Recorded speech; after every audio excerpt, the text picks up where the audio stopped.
Well, this evening I want to talk about Baguazhang, the martial arts system based upon circle walking that lots of people practice. Not quite as popular as Tai Chi, not quite as widespread, especially in the West, but still a lot of people practice Baguazhang every day. I'm doing this podcast on my own again. Still nobody else here because lockdown and all that. So I'm getting used to these solo style chats.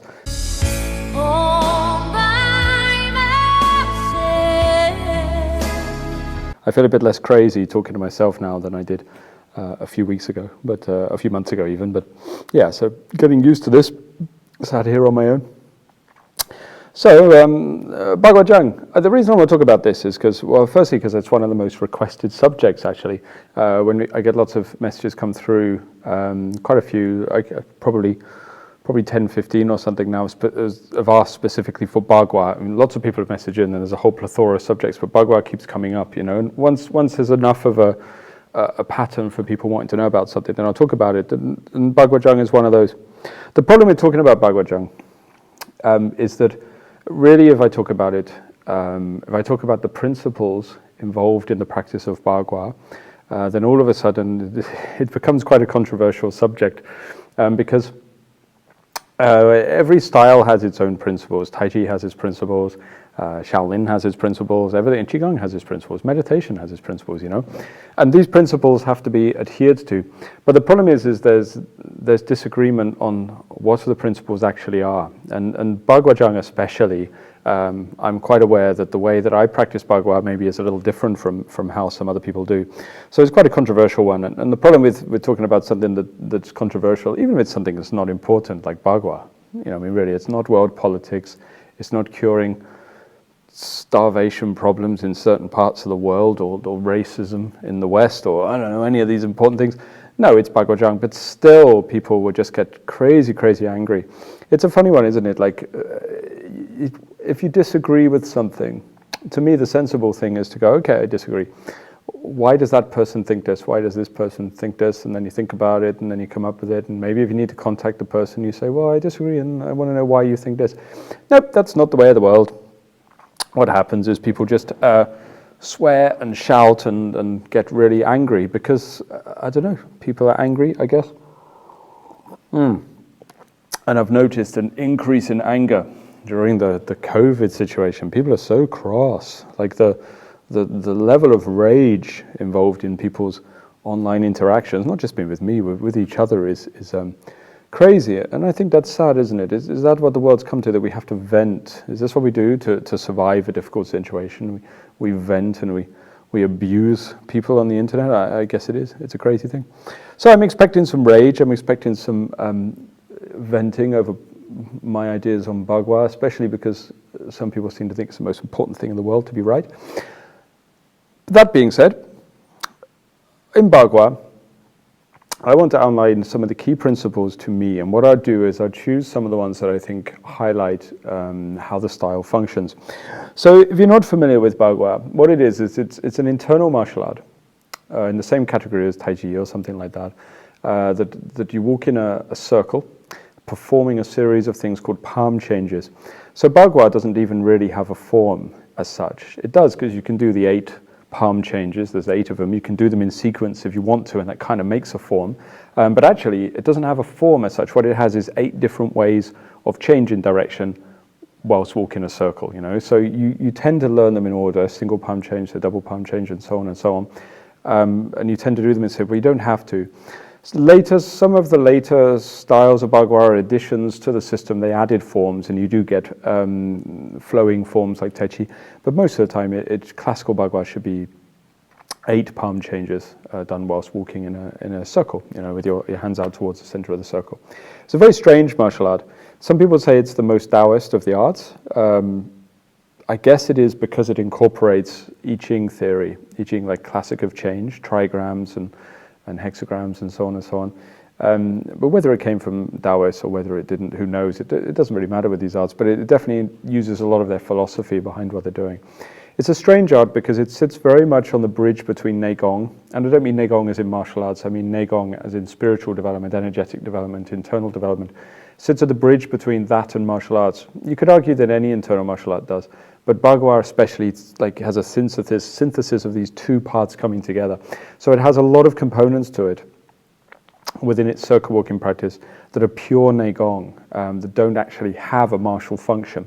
And I've seen people, like a directly applicable one, I've seen people try to create martial applications of some of them, and it doesn't really work very well. You see some crazy interpretations of things that I don't think is quite right.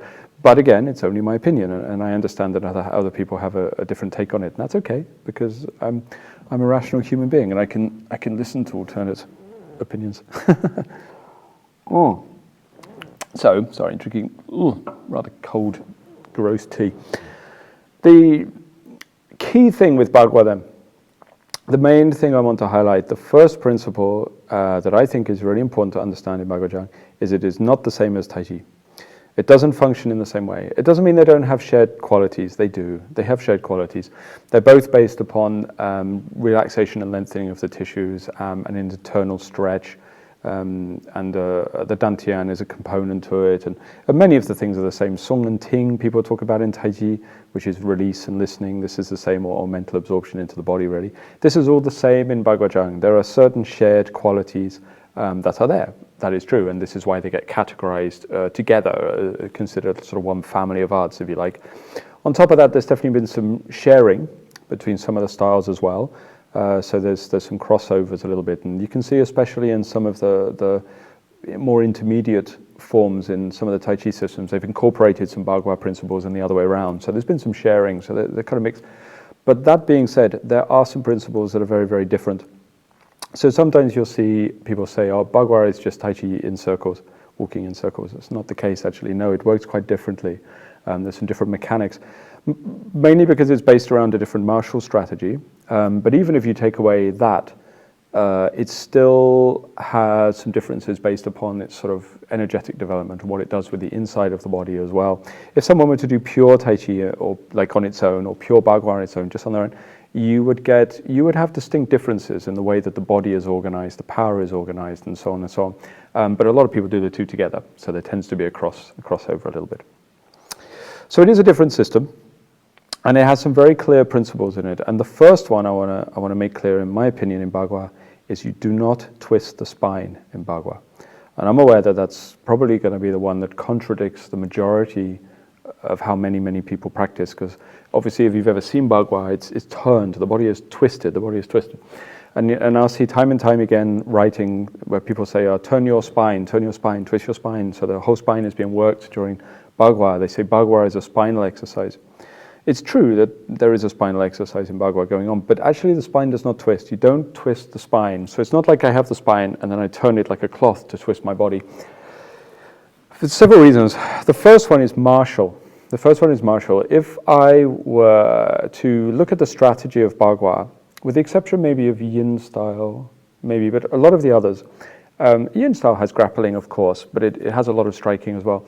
But if you look at some of the other Bagua, there's a lot of throws, a lot of grappling, especially in the Chung style, and the Gao and branch of that as well. And throwing obviously involves contact with someone, like a very strong bridge. You've got someone's weight on you, got someone's weight on them. You know, it's sweaty and smelly and all that kind of stuff, but you've got two people clashing or interacting with each other very close. And if you haven't done any grappling, you'll know how much pressure is put upon you. Now you might say, well, yes, but I'm a Bagua master, so I will slip that power and so on and so on. Yeah, in a perfect world, but still, combat is not perfect, and if there's any kind of interaction that's not compliant in some way, you're going to take some pressure into your body. And what you don't want to do is you don't want to take your pressure into essentially what is one of your weakest joints, which is the joint between the vertebrae. So what they're doing, if people twist the spine or the vertebra, what they're essentially doing is taking their weakest joint and turning it.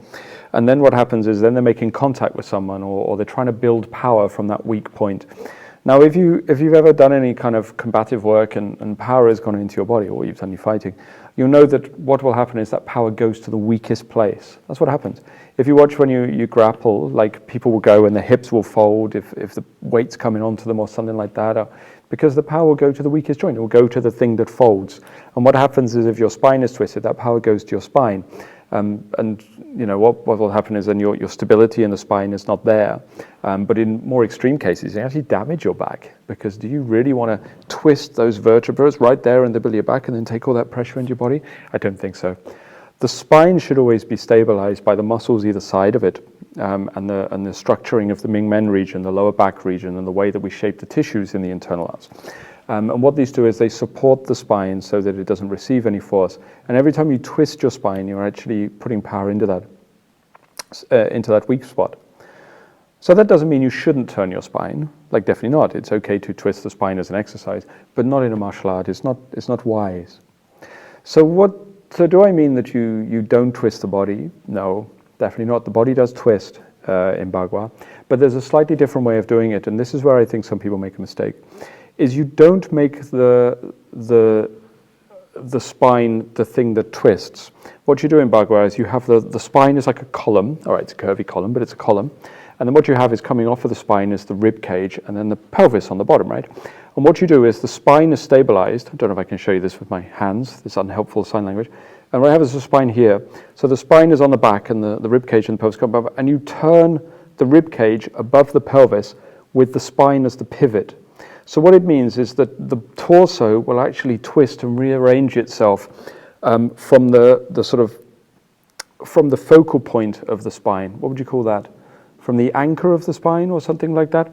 So the spine is at the back. So if I organize my body, this is me twisting my spine.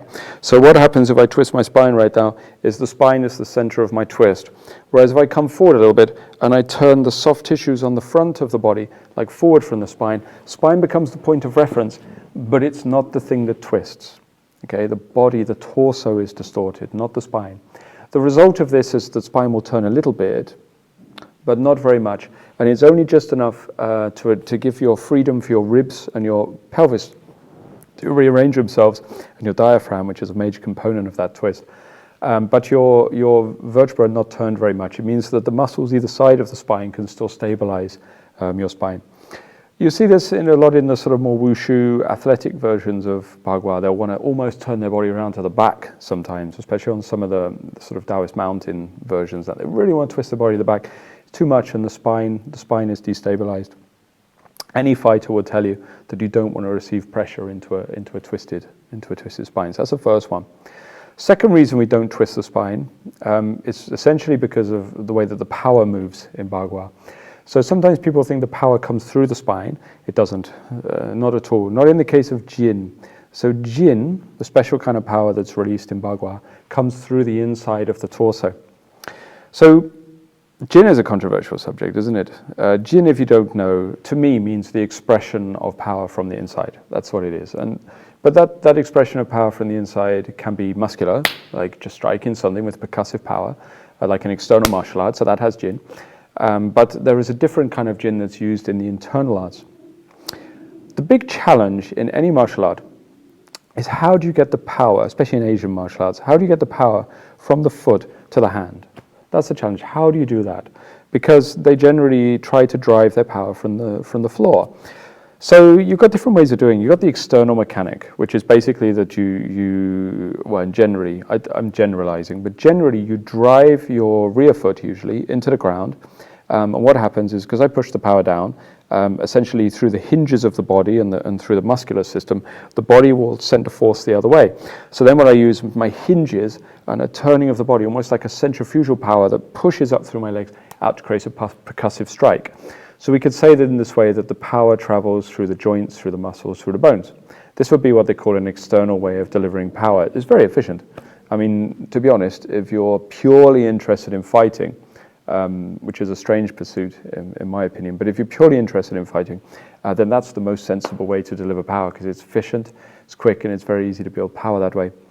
The internal way is different, because the internal methodology tries to bypass the bones and the muscles, and it tries to deliver a process of release so that the soft tissues stretch through the body to create a kind of expansive energy that comes from the foot to the hand. So it's not based upon hinges, it's not based upon leverage or skeletal system being used, and it's not based upon contraction of the muscles. It's based upon the opposite. It's based on letting go of power. So the more I release, the more I release, the more I release, the more it moves through me. If you've ever done any Tai Chi training, especially in the Huang system or something, you'll know what I mean by this sort of release of power. But this kind of power doesn't travel through the bones, it travels through the connective tissues. So this then became the challenge for internal martial arts, was how to get that power from the foot to the hand. And the idea was that if they travel it through the soft tissues, they want to move it through the density of the torso. So they line up the torso in a very specific way, through opening the back and raising the head and releasing the chest, and all of the principles in the internal martial arts. So that essentially your abdomen becomes a little bit packed, for want of a better word. It's like I take an organic spongy thing and I just compact it a little bit by releasing gravity through it.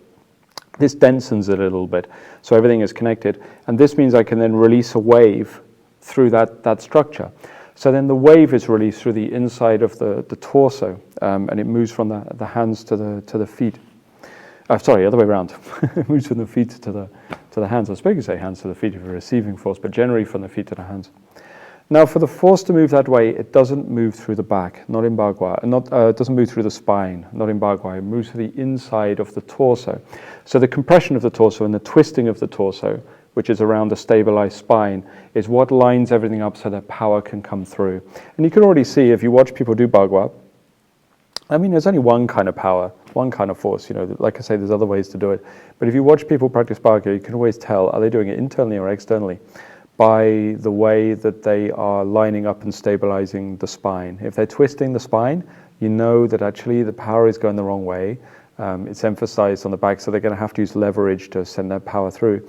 If they are stabilizing the spine and rotating everything around that sort of anchorage point of the spine, then you know that they're lining up the body in the right way to move the jin through the inside of the torso. This is why often with Bagua it's quite complex to get everything established correctly. You really need someone to get their hands on you and kind of show you how to form the body shape. So this is the basis of Bagua's body shape to me. Next one with Bagua, some principles, just to show you how different it is from some other martial arts. It doesn't use percussive force or momentum particularly. I mean, sometimes it can, because it's something your body can do, so it can do it. But as a style, it doesn't really focus on that, or it shouldn't do. So what I see is a lot of people sort of winding their waist and spinning it, and they kind of use their arm like it's a baseball bat or something. And this is what I mean by sort of centrifugal power around that middle. Now, I can see why people would think centrifugal force is used, because you're turning your body, essentially. And you see people doing Bagua very, very fast, and they whip it around. But actually, to me, that's the wrong power. That's like a very basic kind of power that's used in every system to a certain force, centrifugal force, spinning to whip that arm in. And I even see high-level Bagua heads of traditions using this to kind of, along with my least favorite application from any Chinese martial art, which is tripping people over. I don't think that's very clever. You see people, and they always have applications where they stand behind them and trip them over with one arm. It's a really silly application. It's just, there's a lot more interesting things you can do. But what they do is, when they do this sort of spin, is you see them again sort of windmilling their arms and knocking people over. Bagua doesn't work like that, or shouldn't do. It should work again on release and the principle of developing jin through the aspect of sung, by releasing so that everything stretches from the inside to come out. So often you see people moving very, very fast in Bagua, coiling the body up and uncoiling the body as fast as they can. And this is how I was taught originally when I was younger. But essentially that's not correct, because it doesn't knit the body together in the right way. For a long time, Bagua should be quite slow, a bit like Tai Chi, just till everything establishes itself and knits together. And then centrifugal force is not needed. It has the same internal force, same kind of internal emphasis as Tai Chi. So centrifugal force is not used.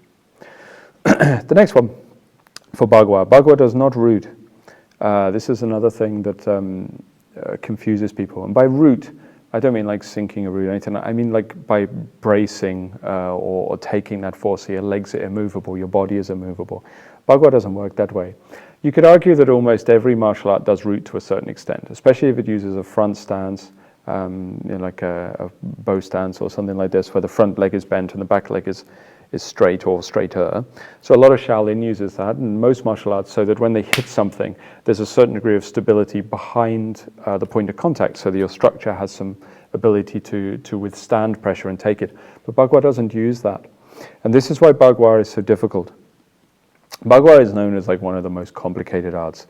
I think the saying, I probably got it wrong, but it's something like martial artists do Bagua to find out how bad their Gong Fu is. I think it's something like that, the saying. I might have had that wrong, but basically the idea is people come along and they got experience elsewhere, and then they find Bagua really hard because it reverses all of the rules. And one of those is that Bagua does not brace, does not root.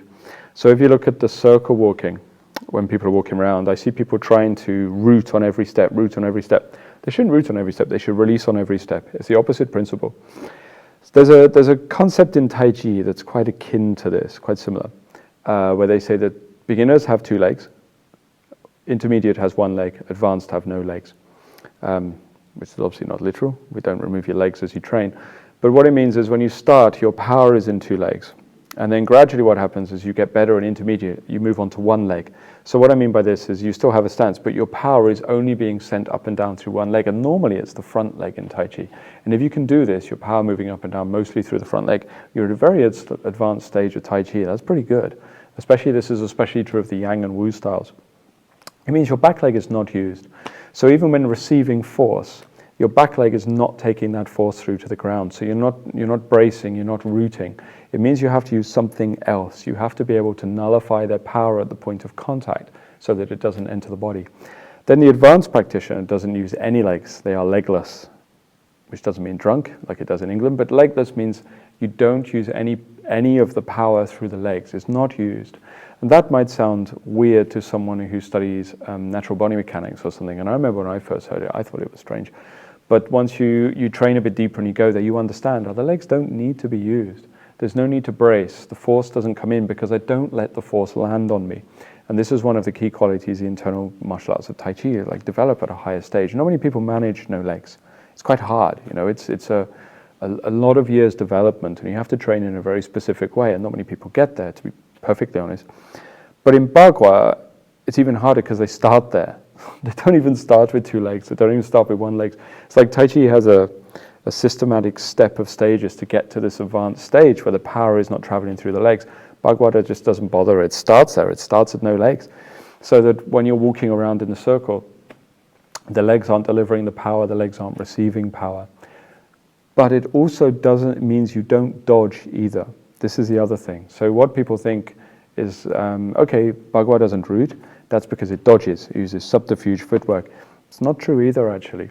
It works by lining up the body and establishing the internal qualities in such a way that at the point of contact, no pressure from the other person gets into the body, so there's nothing to brace against.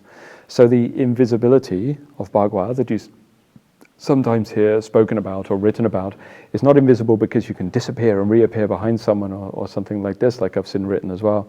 It's not that, actually. It's invisible to the other person's force. So Tai Chi have something called Peng, which essentially floats the other person's power when they touch you. But that's a conversation for another time.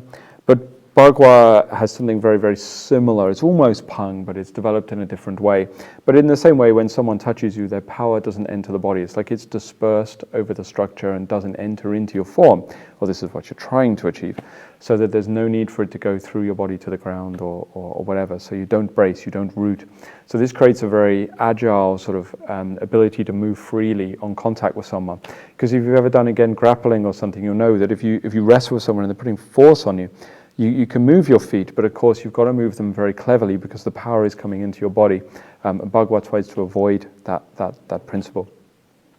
Sometimes when they do the palm changes, you'll see they have stances. Stances suggest rooting, suggest bracing, but Bagua stances are very specific. They're actually designed to differentiate the power up and down in the legs via the use of the qua, rather than being sort of functional grappling stances in the majority of cases. There's a couple of exceptions, but it's very clever, very technical how Bagua works. Next one, Bagua does not use the hips. Same as Tai Chi, does not use the hips. Now, when I say don't use, that doesn't mean that the hips don't move. They do move, of course, because you move your body, so the hips move. But what I mean is that hips are not the origin point of your power. I want to make that clear, because I've said that before. The hips, you don't use your hips. And then the comments people come up, of course you do, because it's part of your body. And yeah, okay, I understand. But what I mean is your power does not originate from the hips. We don't turn the hips. We don't turn the pelvis. As soon as you turn the hips or turn the pelvis within any martial art, because of the way the muscle is structured and the body is structured, you're essentially stuck with centrifugal, percussive power. That's what you have. You don't have anything else, just because of the way the power works. So it's very, very good for throwing a punch, a hook punch, or even a hip throw, or chop, or something like that, or whatever. But it's not good for jin. It stops the jin from flowing. If you use your hips, the jin, the specific jin that comes from the internal arts, does not come through. Instead, we use the qua, which is the inside joint, and I've done lots of talking about the qua elsewhere, all over the place. I'm sure you can find me talking about the qua. But if people ask what's the definition of the qua, and they say the inguinal crease, they say the bit where the psoas muscle comes, I don't know, they come up with technical names and then have Latin names of that and this and that. It's really easy. It's bikini line. That's what it means. If you break down the Chinese character, it shows a bikini. And no, it's not true. But essentially, it's just a bikini line. It's that area of your body. So whatever muscles are being used, who cares? Like, it really doesn't matter. Don't get overly cerebral about it. Just bring your focal point down to that area of your body and try to turn and function from here. And at first, it doesn't feel much different. So what happens is people try it and they go, oh, it feels the same. That's because you need to give it more than 5 minutes. But if you do it for a while, your muscle usage will change. It's like a different kinetic chain, a different connected bunch of muscles gets used, and you find that the body functions very, very differently. And the power comes off of the hips. And as soon as I start moving the qua, then the power starts being able, the jin starts to be expressed through the torso. And this enables you to not what they call double weight. Okay, it starts differentiating the power of yin and yang in the legs, up and down in the legs. The qua is vitally important for that. If you move from your hips, you cannot single weight, unless you are very, very advanced, because there's always an exception to the rule, isn't there? But generally, you cannot single weight. You will always double weight, if you know what that phrase means. If you move from the qua, you can single weight. If you move from the qua, it's very difficult to double weight, actually. It's very difficult because of the way that the qua is structured, okay? So this is an important principle in Bagua, to use that. So we move from the qua, we don't root, we don't brace, we don't anchor the legs, we don't twist the spine. That's not used in Bagua, and we don't use centrifugal forces. These are key principles or key things you don't do in order to make Bagua work, which in my opinion, if you're learning an internal martial art, because they're kind of complicated, it's almost more important to learn what you don't do than what you do, because you can eradicate all those errors and what's left is generally correct. So in Bagua, there was some other principles in Bagua. We don't spin the body as many times as we possibly can. And you'll see this, there's a move called hiding flower in the leaves, and it's where they turn and the arms coil. And you'll see people try to get as far around as they possibly can, or even on the turning millstone palm or green dragon, it's black dragon, green dragon, it extends its claws. The names don't matter. People will turn as far as they can around to the back. That's not correct. I think, and this is going to sound really weird, people overemphasize circles in their Bagua. And I'm aware that that's even a weird phrase if you're a Bagua practitioner. But what I mean by that is there are circles in Bagua. Of course there are. The very fact you're twisting your body is doing that. But sometimes people put too many in. It's like they're putting circles in for the sake of putting circles in. And that's not helpful. That just becomes pointlessly flamboyant. Every single twist you put into the body must have a function. And Bagua is all about twisting and turning to stabilize the tissues into a particular shape and line up the body in a certain way. But we don't add them if there's no purpose. So one example of this is when people try to twist their body as far as they can around to the back, as if sort of by wringing out the body that makes them stronger. It's not true. So if you think of your power like this, I know I'm coming at this very martially, I'll change in a minute and talk about the energetics of Bagua, because I know some people are more interested in that. But martial principles are easier to talk about because it's very sort of mechanical, very rudimentary, and you can kind of envisage how another person would interact with you. So it's very easy to get the idea of these principles. So martial arts are an easy analogy for me. So if you take my two hands are the hips here, and I've already said we don't turn from the hips, but you still have hips. And then above these, you've got two more spheres. These are the shoulders. So you've got the two spheres of the shoulders and the two spheres of the hips. And what happens is the two spheres of the shoulders have to sit onto the hips so that they relate to each other. So when I drop the shoulders towards the hips, this sets up a density within the body. And this is why you settle your shoulders in internal martial arts, because I lift them, you actually disconnect, because nothing is compressed is the wrong way. It is compressed, but it's not a bad compression. It's not compressed down to sort of pack the density of the torso correctly. Now, in order for this density to exist, there must be a relationship between the shoulders and the hips. And what starts to happen after a while is you can feel it. It's like everything starts to knit together. It's like the inside of your torso starts to knit together. And it gets very, very dense. And the torso kind of feels like it has a thickness to it. It's not size, but you just feel it. And this is because the way that the body is organizing itself because of the relationship of the shoulders and the hips. Now, if I take the pelvis, and this is the rib cage, and I twist it like this, so that the pelvis is facing this way, the rib cage is facing this way, the shoulders are not above the hips. So what happens is now when the weight of the shoulders comes down, it doesn't compress into the hip joints. And every time I step, the hips will actually press up a little bit, and this won't press into the shoulders. So now they're no longer communicating. And as soon as they no longer communicate, then power can't be sent through the torso. And this is what people are doing when they twist their bodies. Now, if I sink the shoulder down to the hips and they communicate, I have, say this is these communicating, I probably have like this much, I can move them away from each other and they can still communicate. This is too much. So I can turn my rib cage a little bit and they can still communicate, but only slightly. Now, in order to know that, how much you can twist them, which for beginners isn't very much, you either have to have an amazing body awareness or you have to have somebody put pressure on you.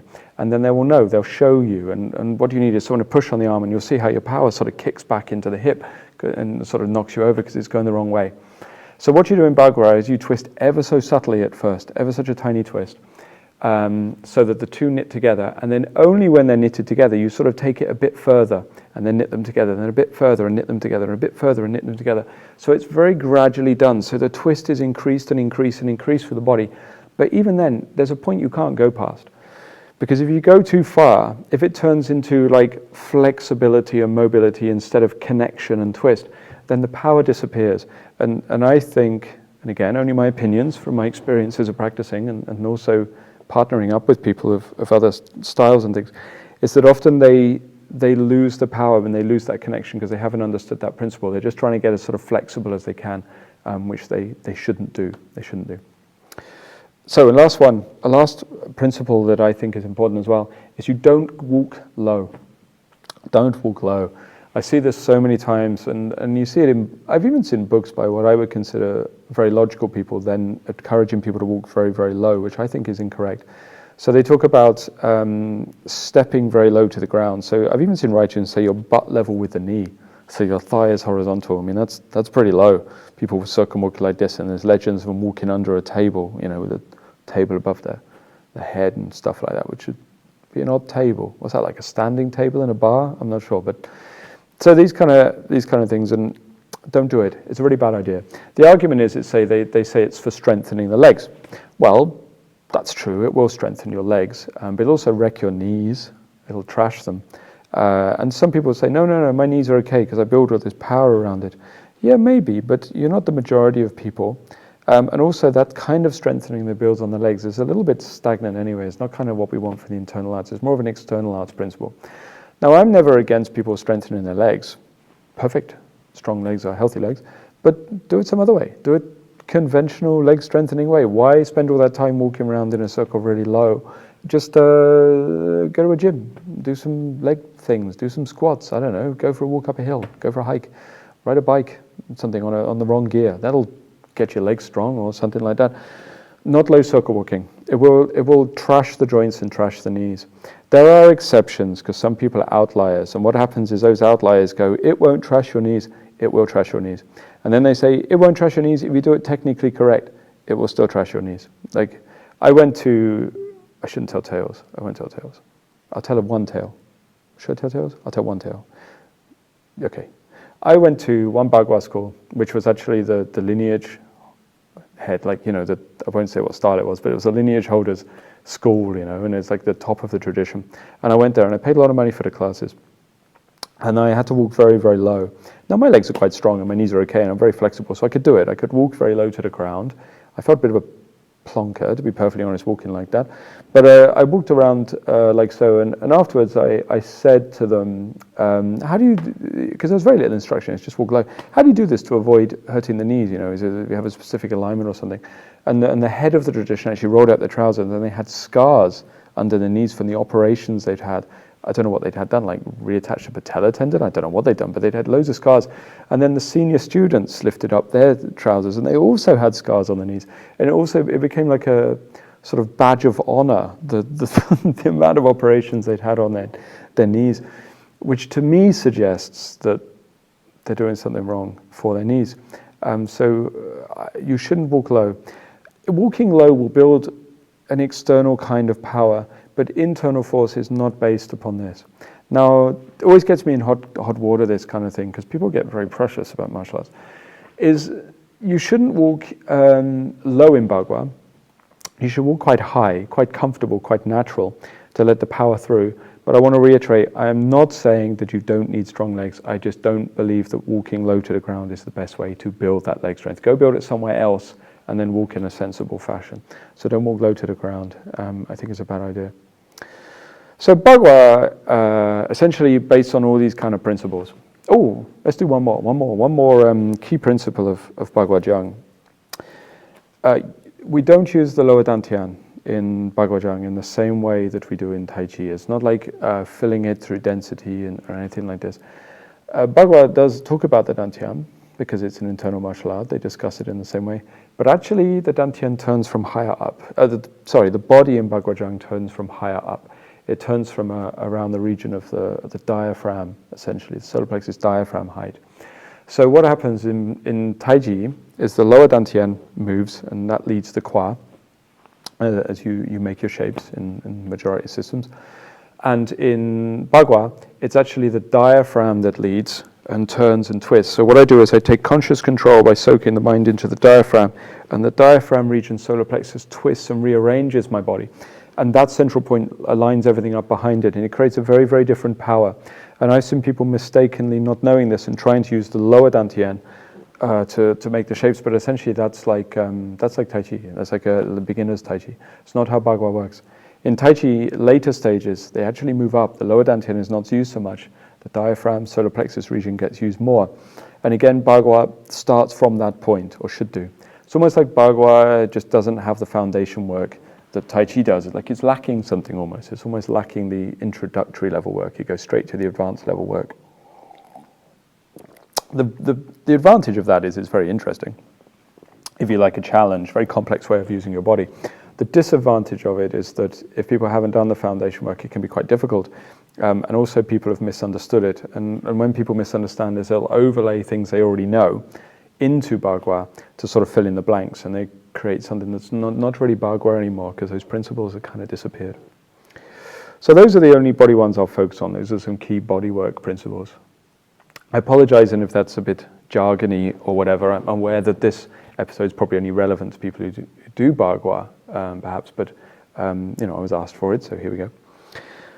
So in Bagua, there's the other side of it as well, isn't there? There's a curious thing that it's not just a martial system. It is very much an internal art, like a Neigong system as well, meaning that ultimately it's about the building of qi and the opening of the channels and the integration of yin and yang energy within the body. If it's a form of Neigong, that's what it's trying to do.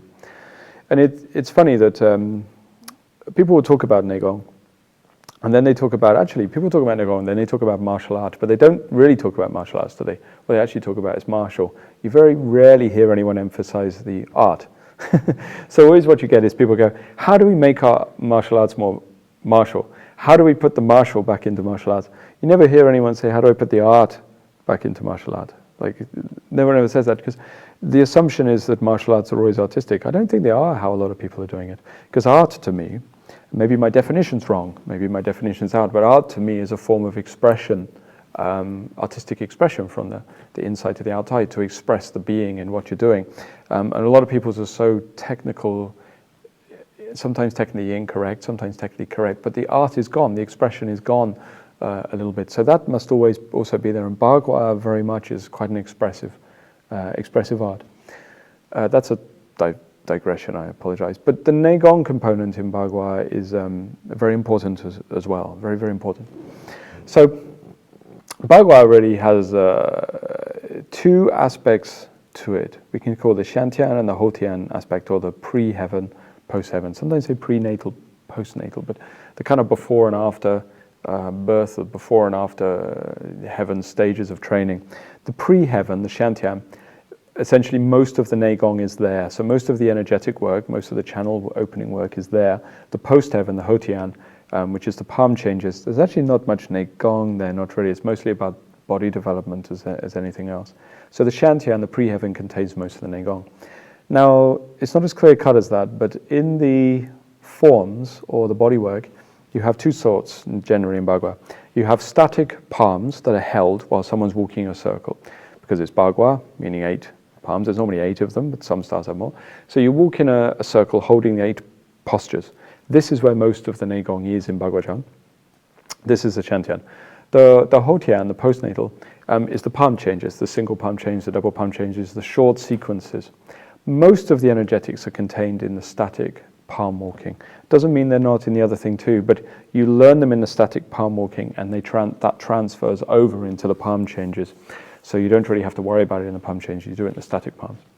Now the static palms are designed to correspond to the Gua, the hex, the 3 trigrams, I apologize. I always get tri and hex mixed up, which is a bit worrying.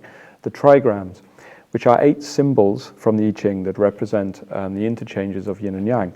They are Qian and Kun and Qian, Kun, Kan, Li, and so on and so on. And heaven, earth, fire, water, lake, wind, Shun, Jian, mountain, and lake, I think. Yeah. So these 8 symbols that come from the classic of change discuss different ways yin and yang interact within the body. And each of the palm static postures corresponds to one of these Gua. So there'll be the heaven position and the earth position, and so on and so on. And what each of these positions are designed to do is to line up the body and cause using their jargon, qi and channels to open up in a certain way. Now the channels that open in Bagua are not the organ meridians. So they're not the lung, the large intestine, stomach, spleen, gallbladder, bladder, and so on that you see in Chinese medicine.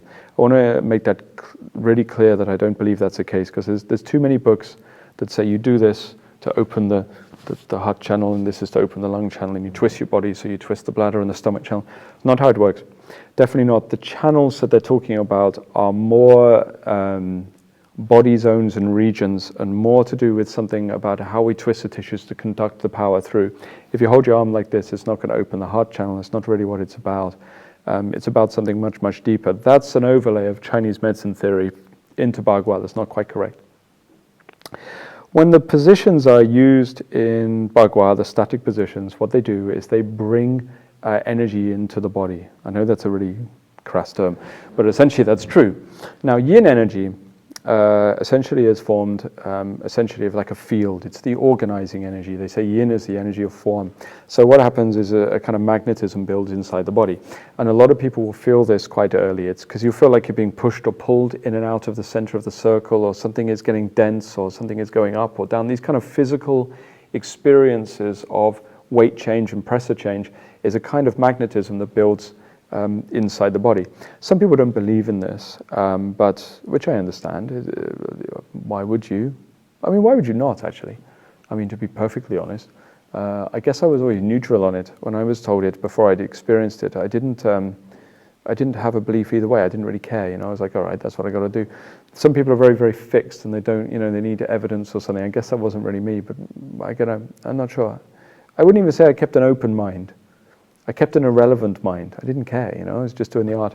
But gradually what happens is the yin field builds, and this is a kind of magnetism inside the body. And this kind of force, any of the forces that change the shape of your body from inside, you feel things pulling and shifting, this is to do with yin.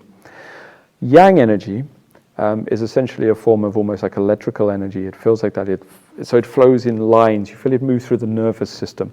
Yin energy doesn't move in the nervous system. Yang energy moves in the nervous system. So it feels like quite tingly on the hands, or static, or sometimes electrical charges, shocks that come across the hands. In extreme cases, when people you build the yin and yang qi very, very strong, they can do very, very impressive things with it, but that's more like pure Neigong. It doesn't really happen in Bagua so much, more in Neigong training, alchemical Neigong training.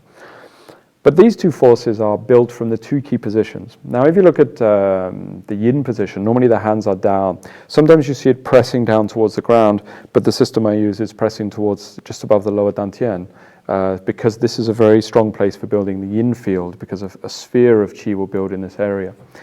The yang palm is about being open and the palms facing up to heaven. Palms facing up to heaven doesn't really matter. It could be palms down, it could be palms here. More importantly, what you're doing is you're opening the joint sound and stretching it so that you're opening the nervous system, which will lead to a sort of linear conduction of energy through the body, which is the yang aspect. So these two original forces of only yin qi and yang qi in its way, dantian, and opening and stretching the nerves out. As you walk the circle and breathe and learn to release properly and go through a series of internal processes that are probably a little bit long-winded for me to include in a podcast, but you have all of the internal mechanisms involved. It generates more of this yin and yang energy within the body, more electricity, more biomagnetism. And then what you have is the further palms, the other six, are a mix of yin and yang. They're not pure yang like heaven, they're not pure yin like earth. They're a mix of them. What they start to do is they start to play with the interaction between these two forces on the inside of the body. This produces a series of phenomena that opens the channels. It is very tangible to feel. And again, not the organ meridians, but the regions of the body that it's trying to open. Each of these ways that yin and yang mix are then linked to the gua, linked to the hexagram, to give you 8 main ways that yin and yang start to interact with each other. So for example, if yang qi is sent very, very strongly to the dantian, it builds up a kind of pressure, creates like a discharge, and it almost feels like your nerve system is quite erratic. It's like something quite sputtery coming out from inside. And they link this to the thunder hexagram, thunder symbol, which is yang on the bottom, and 2 yin symbols, which represents the sudden sparking or rising of yang. And you could liken each of the 8 I Ching symbols, each of the gua, the trigrams, to one of these key ways in which the yin and yang energies interact inside. So a lot of the Neigong in circle walking is based upon this, to build this. They build the qi, build these two forces inside, not to discharge it in magical ways or anything like this, but primarily because when these two forces interact, they cause the inside of the body to mobilize, and they wake up the force on the inside. They wake up the soft tissues. They create the internal body. But in order for people to be able to do that, they have to get these yin and yang qi started, and some people miss out on that a little bit. If we make this more esoteric, for those of you who want to get a bit hippie-ish. Now, as a sort of disclaimer before I talk about this, there's no need to have this belief system to do Bagua. Some people do Bagua just because they want to do it because it's fun, no problem. Some people want to do it for exercise, and that's cool, and some people want to do it for the grappling, because there's lots of cool grappling in Bagua, especially from Rushu, the partner work.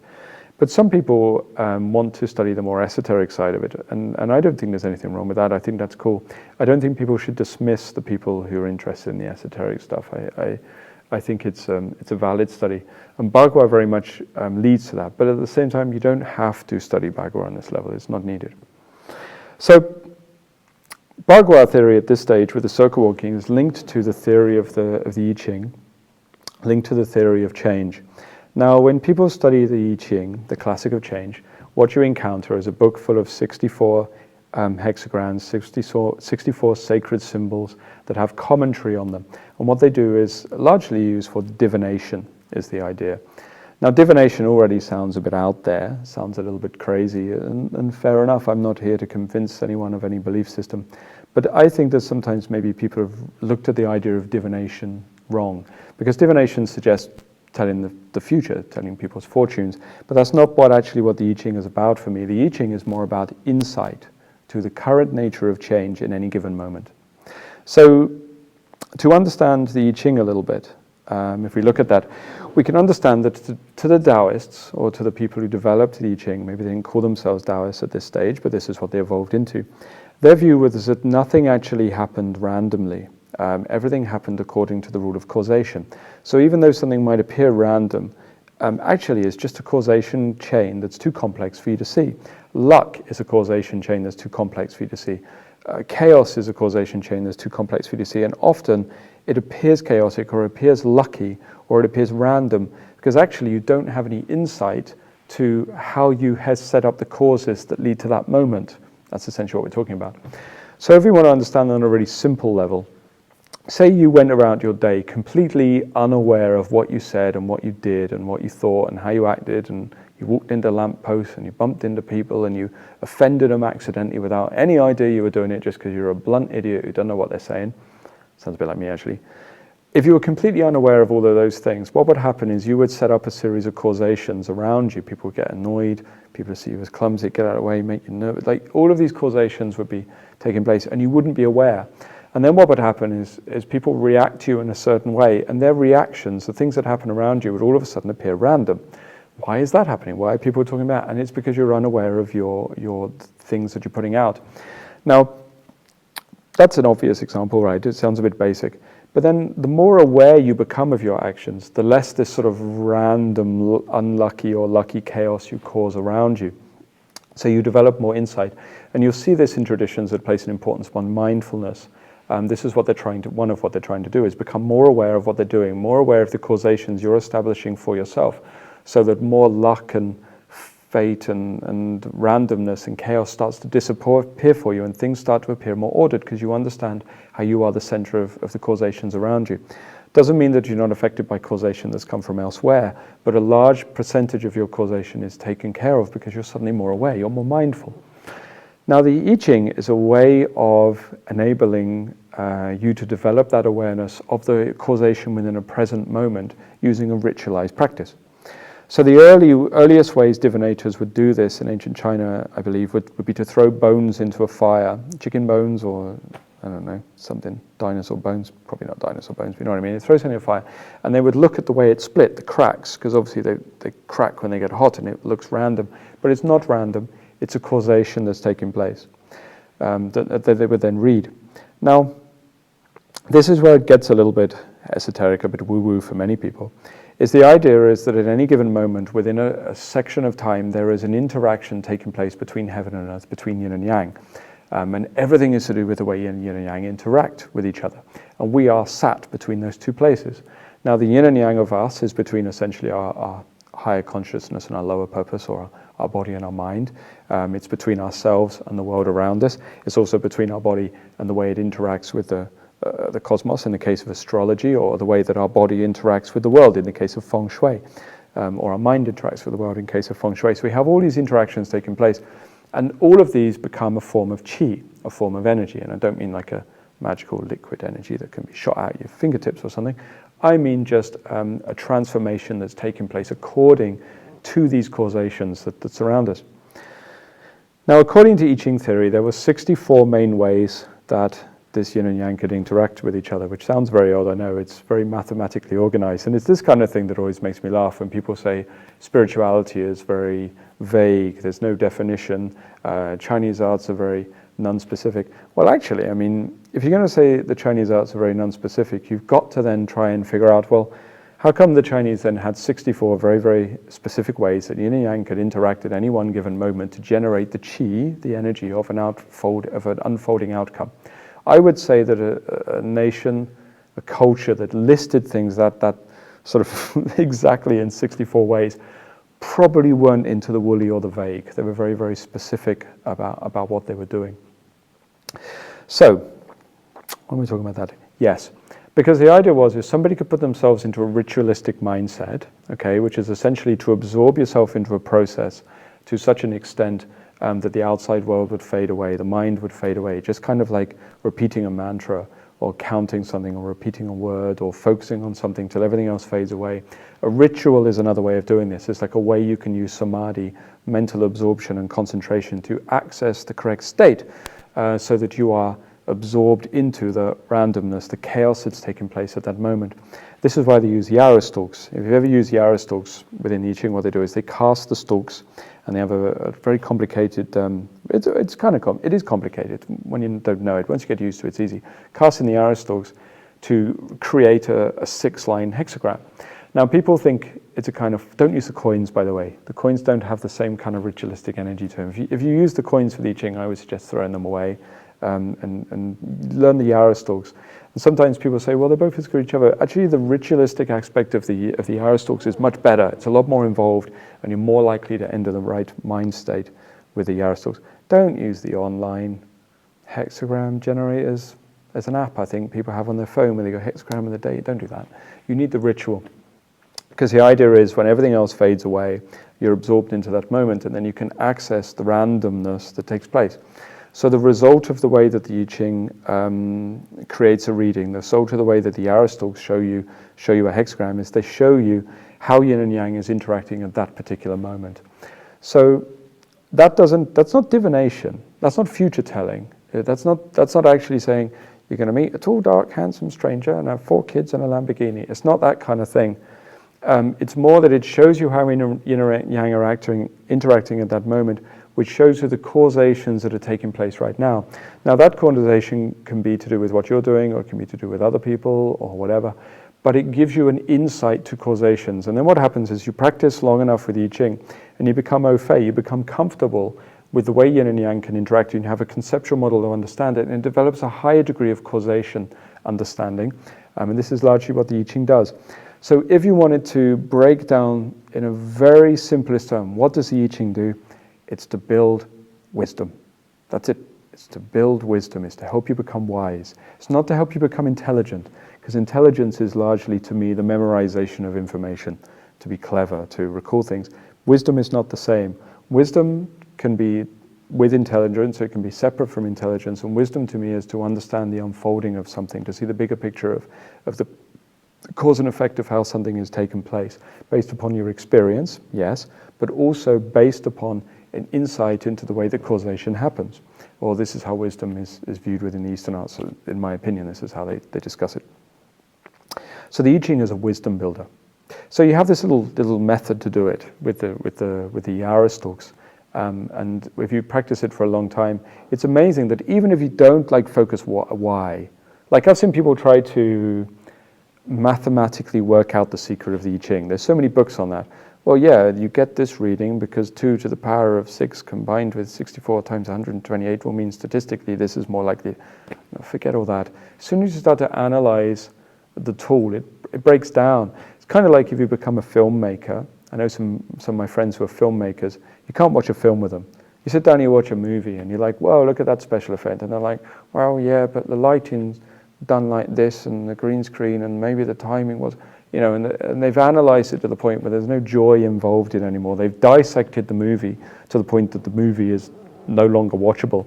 And people will do that with the I Ching. Once you dissect the tool mathematically of the I Ching, as fascinating as it might be for a nerd, but the more you break it down, the more you analyze it, the I Ching no longer exists. It's like the tool is broken. It's not developing wisdom anymore. Now it's building intelligence. That's the wrong thing, okay? We don't want it to build intelligence. We have other things for intelligence. We have Sudoku, or however you say it. We can use that for intelligence, maybe, or reading a book. But we don't have many tools for wisdom, and the I Ching is one of those. So I think if we have a tool for wisdom, developing an insight into causation chains, we should keep it as that and venerate it for the amazing tool that it possibly is. With regards to the I Ching, though, don't take my word on it. Go and try it. Even if you're a huge skeptic, I mean, this is not naturally my area. Divination, what? But give it a go and explore it for a while and try it. And if you really get into it, you'd be surprised. It's like you don't even know why. You don't understand how, but you just become more insightful into the way that things unfold for you. And that's one of the great beauties of the I Ching. Now, how does this link to Bagua? Well, Baguazhang doesn't really use the 64 hexagrams. Now, there are forms created that are based on 64 palms or 64 changes. They came a bit later. What Bagua is based on is the 8 gua, the 8 trigrams originally. So with the 8 Shantian practices, what they do is they enable you to understand how yin and yang energies are interacting inside the body. How is the essentially biomagnetism and the bioelectricity interfacing within the middle of your body, and how is this creating change of the body's function, of the body's sensation, even of your mind? How is this being controlled or governed by this energy inside? This gives you insight to yin and yang inside you, but it doesn't give you insight to the yin and yang in the inside, on the environment. It's what's taking place on the inside of your body. Now, when you use the yarrow stalks, what it then means is you have a somatic, tangible experience of how yin and yang interfaces inside your body. It means you understand the hexagrams, because ultimately then when you look at the readings of the I Ching, which creates a 6-symbol hexagram, what you understand is how those two symbols of the 8 Gua are interacting, because every hexagram, every one of the 64 symbols, I'm not very good with numbers, you can tell, is comprised of 2 of the 8 main trigrams interacting with each other. And sometimes when people read the I Ching, at the beginning you rely on the text. After a while you know what they mean, because you know that the symbol itself shows you how the energy is interacting, how are yin and yang interfacing. I don't need the reading anymore. I know that the interface of earth on top, kun, and I don't know, Jian, thunder on the bottom, creates ultimately hexagram 19, the approach, which symbols nourishment rising from the inside of the body, and the nourishment, and it shows that something is potentially going to be approaching in the near future, and it shows that the yang qi is starting to build and starting to move.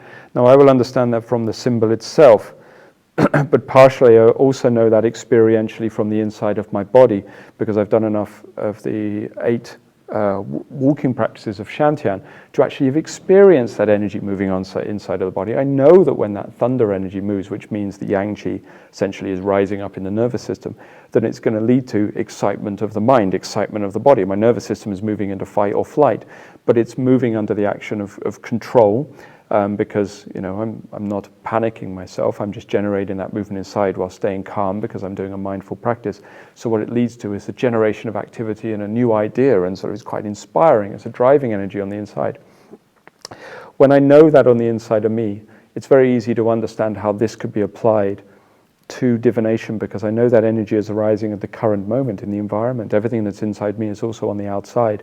So macrocosm and microcosm match. So if I'm experiencing that stimulating energy of thunder, if the energy of the moment is thunder, then I know something similar is happening in the environment around me, so I can expect sudden change, right? So this is one of the greatest ways that the circle walking is used, because it gives you then an experiential way to understand the meanings behind the Gua. So now you have 2 things. The I Ching usage will give you wisdom, or, well, I haven't got that, I'm still an idiot, but it's moving you in that direction, it's a tool to help you. And then the walking around holding the static palms, generating that energy. What that does is it enables you to develop maybe insight to inside of your body, which leads to intuition, inner tuition from inside you. Wisdom combined with intuition creates a very, very powerful tool for the evolution of your thought processes. So this is really how Bagua and the I Ching link, because sometimes people are confused how they interface with each other. Okay, so Bagua uses I Ching theory, classic of change theory, but why and how? This is how. Bagua is an experiential way for you to understand that. In the same way that Tai Chi is an experiential way for you to understand the movement of yin and yang. You could argue that Jingyi is an experiential way to understand the 5 elements of Wuxing, but I actually think it's a slightly inadequate tool for it. Apologies to Jingyi practitioners, nothing against Jingyi, I just think actually there's more efficient ways of doing it. But what they do, each of these arts gives you an experiential understanding of it, which builds wisdom, builds intuition. And Baguazhang is very much based on this kind of idea, to become very clever is the plan. Hasn't worked for me, but that's the idea. So with Bagua, you have, in summary, a few processes happening. You have the circle walking Negong, open everything up on the inside of the body. Very, very clever how it does this. It develops the yin and yang qi. You then have the martial system of it, which learns how to build Jing and move it through the inside of the system. And then you also have its connection to the I Ching, the classic of change, which is a divinational system to help you develop wisdom and intuition. Now, if you look at what all of those are, let's look at those three. So that means what we have is the palm changes in the form. What does that build? That builds your body. That builds your body. That's for your body. It makes you nice and strong and efficient with your body usage and your body to function properly. You then have the Negong. That's for your energy body. That's for the energy system. That's to make sure that the pranic body, if you like, is functioning as it needs to, that the chi is moving on the inside of the body. Then you have its connection to the I Ching. Well, that builds your mind. That builds your mental body, if you like, to start to transform it so that you can start to understand causation. So if body and energy and mind start to come together, then what you have the basis of is a very, very clever divinational system. And as a bonus, you get to throw people as well, because it's Bagua and it's a bit violent. So I'll leave it there. That's my take on Baguazhang theory. Like I say, I'm sure it's different to how some of you understand it, but that's okay. That's the beauty of the world. We can all have different opinions. I still love you, even if you're doing your Bagua wrong. Thank you.